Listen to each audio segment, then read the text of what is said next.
Imagine you're sailing somewhere northwest of Ireland on a foggy night, when the fog suddenly lifts in front of you, and you find yourself docked at an island. It's a green, peaceful island with happy, carefree people who welcome you, and you spend the rest of the day there. Perhaps it's the best day of your life. And when you leave, you are definitely planning on returning. But the next time you come back, there's nothing there but empty water. What was this island, and what's going on? Today we're looking at the Irish legend of Hy-Brasil, which, strangely enough, has nothing to do with the real South American country. I'll explain, but first, hello, my name is Garvin and I read things and blather on about them on the internet for your entertainment. Now, let's turn to the myth, the legend, the island of Hy-Brasil. The island has its roots in Ireland's Celtic mythology, where it was also known as the Isle of the Blessed. And it was often said that the people of the island weren't just immortal, but eternally happy, living in a green paradise with golden roof towers and domes, which sounds kind of nice, to be honest with you. It's also known that the island was accessible for one day every 7 years, with the island either sinking under the waves or disappearing into the mist at the end of the day, which is one way to keep down visitors, I suppose. The island is also supposed to be the home of the court of the High King Brasil, who is titled the High King of the World. And I can't find anything else about this guy, so I'm not entirely sure what that means. But if he is High King of the World, and it means what I think it means, I want to register a complaint because, well, I mean, looking at the state of the world today, I don't think I need to explain that. The island also appears in Irish Christian legends and folklore. For example, in the story of Saint Brendan the Navigator, who lived around 484 AD to 577 AD. In this story, the island is identified with the promised land of the saints, and is at this point a thoroughly Christian utopian society, and it takes Saint Brendan 7 years of searching to find it. And throughout those 7 years, he has to combat various monsters and supernatural perils, otherwise it's not a good story.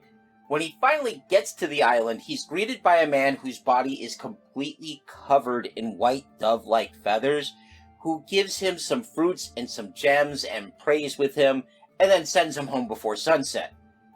Now, this story doesn't appear in the record until around 800 to 900 AD, when Saint Brendan had been safely dead for a couple hundred years, so make of that what you will.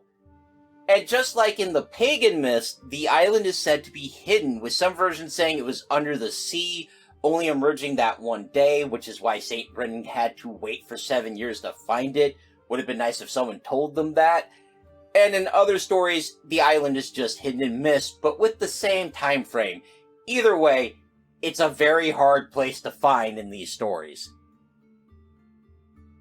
Before I go any further, though, let me address the elephant, or the real country in the room. The South American nation of Brazil's name is actually completely unrelated to this island. Brazil was named by Portuguese explorers, most of whom were probably supremely unaware, if not uninterested, in Irish and English myths about islands in the North Atlantic. They named Brazil after the Brazil wood tree, which in their language is called pau-brasil, and that translates to red like an ember, so nothing to do with the island. The name of the island comes from that High King I mentioned earlier, the one I want to file a complaint about, and I'm not going to blame you if you'd like to file a complaint too with everything going on. But let's get back to the island. The island has been traditionally described as circular with a single river or possibly a strait going up the middle, which sounds a lot like the original descriptions of Atlantis from Plato, which, once again, I cannot get away from Atlantis in this series. Back to Hy-Brasil, sorry guys. The first appearance of the island on a map was in about 1325, and it was put there by a Genoese cartographer named Angelino dell'Arto, or Angelino de Sert, depending on which source you go by. Now, at first, he named the island Isola di Monotonous, which honestly doesn't seem like a great name to me, and he agreed because in 1339, he changed it to Isola di Brasil, which flows off the tongue a lot better.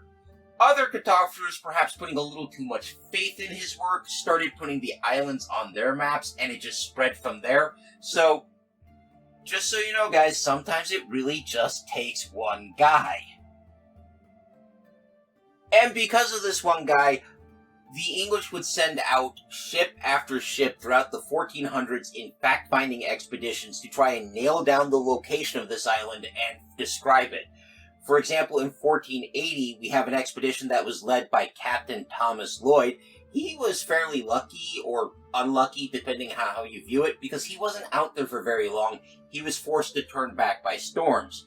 Another expedition was sent out in 1481, but they weren't forced to turn back, and they still didn't find anything.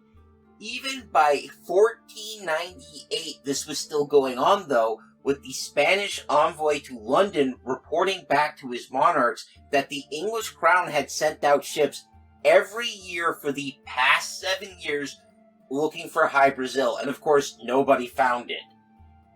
As late as 1633, we have a record of a Captain David Alexander being hired by a Lord Lorne to complete a survey of the island, assuming he could find it, and write a full report. But, of course, poor Captain Alexander never found the island. And at this point, I'm kind of wondering if this turned into some sort of hazing ritual at some point.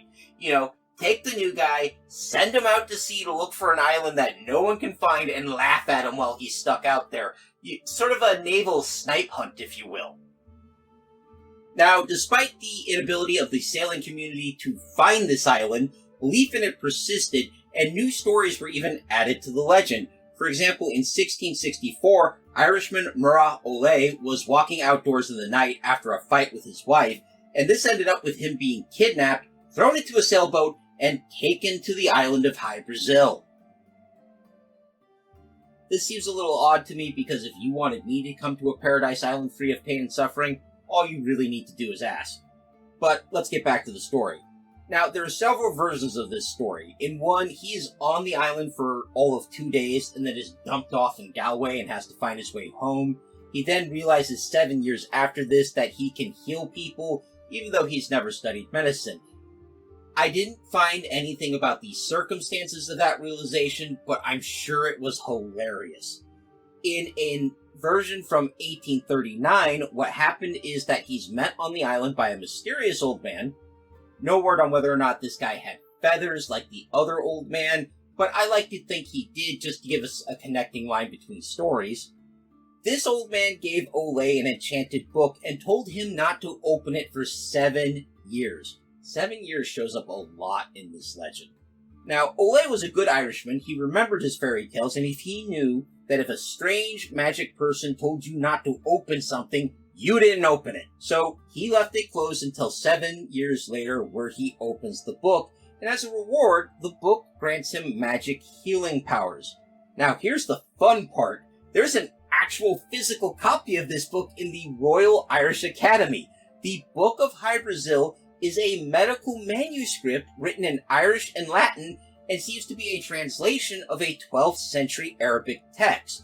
I'm going to note that the Arabs of the 12th century had the best medical tradition of their time, at least as far as I'm aware, so there were a lot worse sources to learn from if you wanted to learn how to heal people.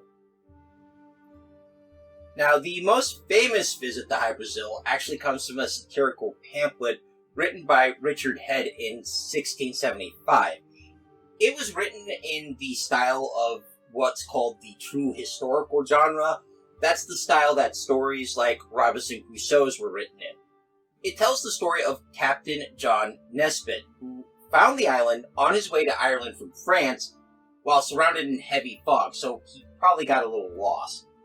Nesbitt, on sighting the island, comes to a stop, lands on the beach with 4 armed men from his crew, and makes a fire. And this breaks the spell on the island and causes a hideous uproar that goes all night. When the sun rises, an elderly gentleman comes out. Now, the story doesn't say he's covered in feathers, but I like to pretend he is, just to keep that connecting line through all the stories. And he greets the 5 men, thanks them for coming, and tells them that they've broken the spell. And when Captain Nesbitt asks what spell you're talking about, he informs them that the island has been under the rule of a mad necromancer who has kept the island invisible and held the native population in captivity, but starting a fire broke the spell and killed the necromancer, which is wildly anticlimactic if you ask me, but sure, why not? The story goes on to mention that large black rabbits, giant black rabbits I should say, started bounding out of the woods to graze on the fields. And when I say giant, I mean these things were bigger than most dogs. Well, the locals gathered the captain and the crew, threw a feast for them, perhaps the black rabbits were part of that feast, and then rewarded them with bags of silver and gold and sent them home to England. The story goes on to say that a second ship was sent from England full of ministers to bring the word of the Almighty to the people of Hy-Brasil, but no word has come back from those ministers, but the writer of the pamphlet is sure that we will hear from those ministers any day now. The last sighting of Hy-Brasil that I can find is from author T.J. Westrop in 1872, and he wrote that when he was on a walk with some friends and his mother one evening, he saw the island appear and disappear, and that is the last sighting or story I can find of Hy-Brasil. Today, it is widely assumed that past sightings of the island were due to optical illusions, stuff like light reflecting off the water. Although there is also an argument that the island is part of Porcupine Bank, a raised area of the Irish Shelf, with some suggesting that in times of lower sea levels, parts of it were above water.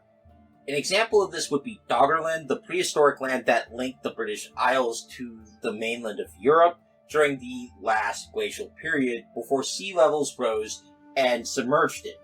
Whether that's true or possible is outside my area of expertise though, so I'm not going to comment it other than noting that that is an explanation some people have offered for the island of Hy-Brasil. It's on that note that I'm going to end this week's video.